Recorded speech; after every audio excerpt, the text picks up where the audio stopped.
Science is awesome and I love it so. There's still lots and lots of things science don't know. There have been major discoveries throughout history, but this universe of ours is still one great big mystery. It'll be perfect and beautiful, it'll be testable and provable, and that's what I like. So science is awesome and I love it so. There's still lots and lots of things science don't know. There have been major discoveries throughout history, but this universe of ours is still one great big mystery.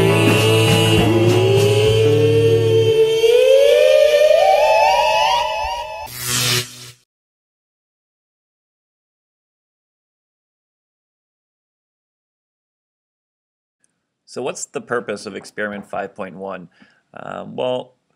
Most times in nature, everything is not a pure substance, and it's actually a mixture. So your teacher is going to give you a mixture of liquids, an unknown amount of liquids. It could be 2, 3, 4, 5, and your job is to separate those individual liquids and collect pure liquids of each one of those liquids, and then determine what substance each one of those liquids are based off of different tests and different properties that you'll test for each one of the liquids. Hey! This is Miss Berna and Mr. Pappas, and we're doing experiment 5.1, fractional distillation. So this experiment has multiple sections, so we're going to go over part A with you quickly. So the first thing you want to do is grab your mixture from your teacher, and you're going to want to look at it, and you want to be able to determine if it's the same mixture or not just by observing it. And then you're going to check to see if your mixture has an odor, a little waft. Look at that, that's correct wafting skills right there. Then you're going to want to dip a piece of paper towel in your liquid, and then set it aflame to see if it burns. So we're going to test this out, and you usually want to do this over a sink. She's trying to just do it in the open air, which is unsafe.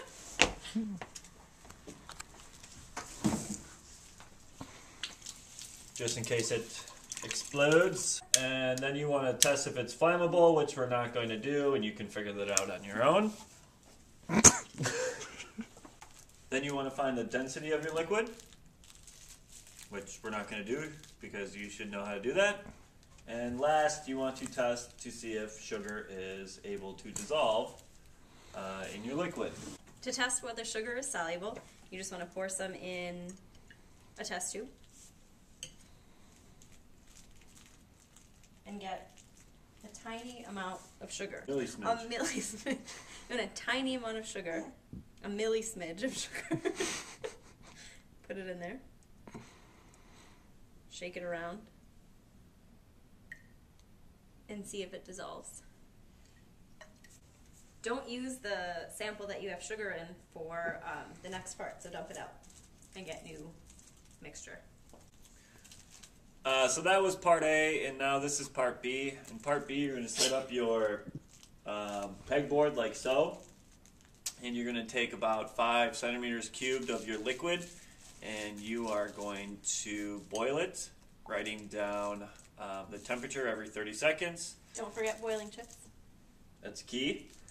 So you're just going to add your liquid into your test tube with your boiling chips, and you're going to set it to fire.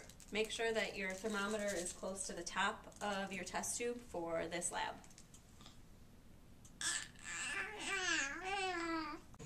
After you completed part B of the fractional distillation lab, you're going to make a graph, and that's going to tell you when you need to change test tubes in part C in order to collect pure samples of the mixture of liquids.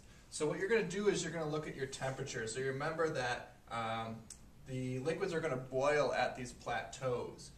So liquid 1, the one with the lowest boiling point, would be done boiling here.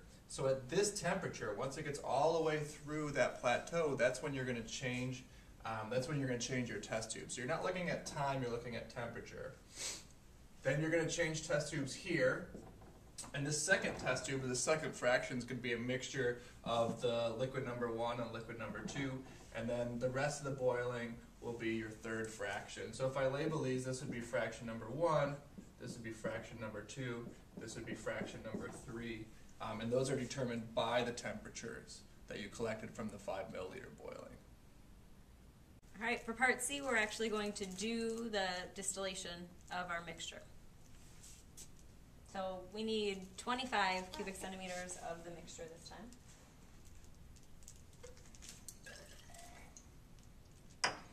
It's about 25.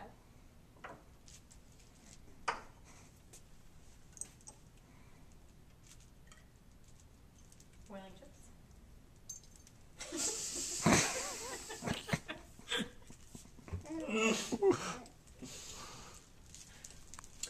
And then you're going to let that boil. And you see we have our test tube set up because when we were looking at our graph, we saw that we needed 3 different test tubes. So we're going to let this test tube sit in here until we reach the first plateau. And once you look at your thermometer and you notice the temperature leaving your first plateau, you're going to take out your test tube, put in the next one, put the tube in, and then label your test tube, fraction 1. And you're going to wait for this one until this reaches a second plateau, because fraction 2 is just a mixture of fraction 1 and 2. Take it out, replace it with your last test tube. Label it fraction 2, and you're going to let this sit there until it's done boiling. But you may have more than 2 fractions. You may have 3 or 4.